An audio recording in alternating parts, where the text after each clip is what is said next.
Raspberries are the ultimate low-maintenance crop. Tough, hardy, and virtually foolproof.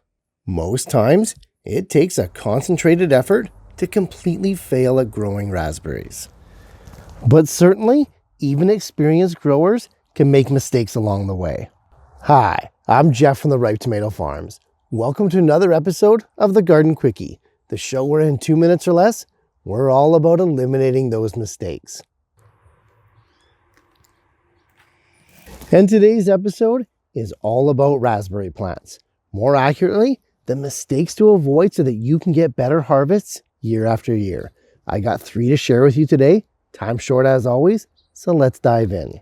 The first mistake that many people make when growing raspberries is to let the suckers go hog wild. Now, the suckers are the adventitious basal shoots that sprout out of the base of the plant.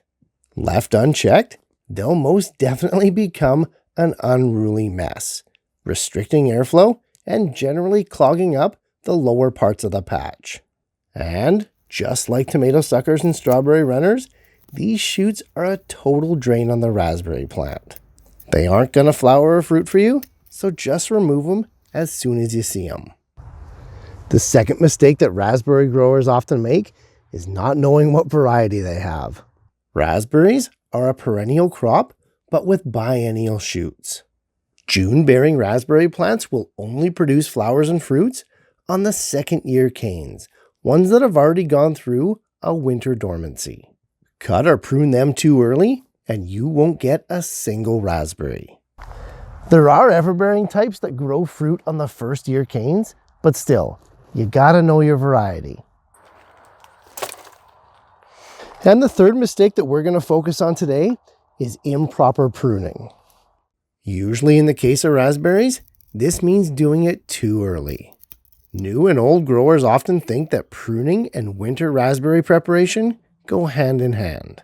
In fact, the timing of pruning your raspberry patches happens much later in the winter or even into early spring. Valuable sugars and carbohydrates from the stems, even the dead and dying ones, are leached back down into the main plant. This is a necessary function for surviving winter dormancy, and ideally pruning is going to happen after the fact. We should be leaving those shoots on for as long as possible to give the mother plants the boost they need. And you know what's going to give you the boost you need? Checking out the next episode of the Garden Quickie. Thanks for watching, guys. And hey, if Garden Quickies are your thing, be sure to click on this playlist here as we explore and solve more growing issues in 2 minutes or less.